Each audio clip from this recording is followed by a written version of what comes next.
Merry Christmas! Merry Christmas. Oh, it's you! Kim! Yeah. Kim! Nanalo ng 250 yung Yes. Oh, congrats! Thank you. Oh, kamusta naman yung handaan nyo kagabi? Ayun, ito, pagod ako kami ngayon dahil doon. I think hindi ko magtatanong sa amin ngayon. Ikaw yung tatanungin namin, kamusta yung Pasko mo? Okay naman, kaya lang pagod na ako ngayon. Ay, okay ako kahapon, ngayon ang dami kong pagod.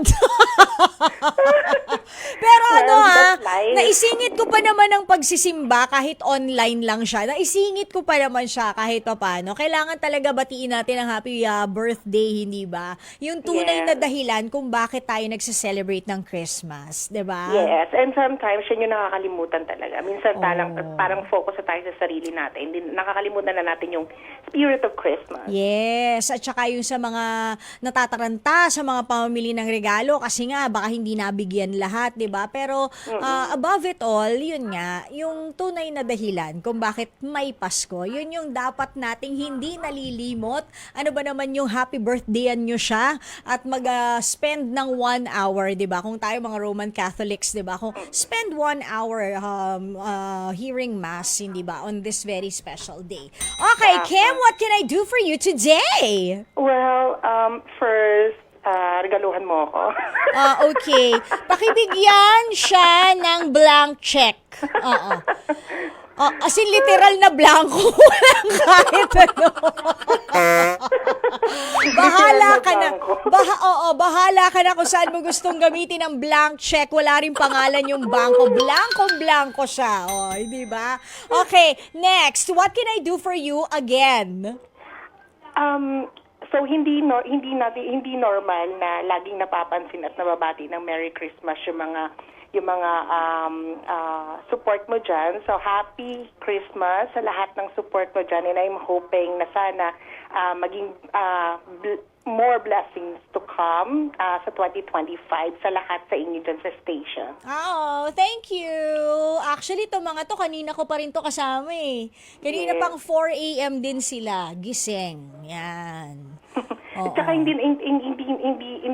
to alam lahat ng mga nakikinig na sa likod ng kagandahan ng programa ng isang radio DJ at isang kagandahan mo, may mga mas magaganda dyan sa likod mo. Ay, oo naman. Totoo naman yon. Ako talaga, I really acknowledge na we are a team. Mag-isa lang ako nagdadaldal dito, pero marami talaga kaming, hindi lang ako nag-iisa. We are a team.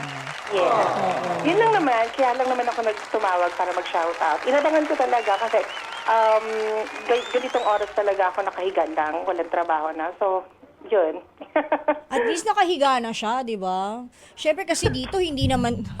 Try ko Gusto niyo i-try ko? Sandali. Pwede ba? Masisira ba to? Hindi naman masisira. Subukan ko lang humiga ba. Baka kasi nakaka-relax nga naman na nagdadaldalan tayo tapos nakahiga lang ako dito. So try. Yan. Okay ba, Direk? Yan. Okay na ba tayo? Nakikita kita ngayon sa TV na nakahiga. Nakahiga. Kasi parang masarap yung ginagawa mo. Gusto kitang gayahin. Di ba? Habang yung medyas ko may pusa pa. Di ba? Ang sarap. Baka mamaya tulog na ako dito, Kim. Actually, ganyan ang ginagawa namin mga working from home. So, since hindi naman pag walang meeting at hindi naka-open cam, lagi nakaganyan kami nakahiga. Sarap ng buhay. Anyways, sige. Meron pa ba, Kim? Bago kita pawalan. Wala na. Salamat. Thank you so much sa show mo kasi ikaw yung dahilan ko bakit nakaka-relax kami ngayong ganitong oras. Ayan. Thank you. Okay. Ako rin na-relax ako sa iyo eh. Pwede na tayo mag-exercise dito. Thank you, Kim! Thank you and happy Christmas again sa inyo. Likewise! Bye! Paano ngayon ako bababa dito?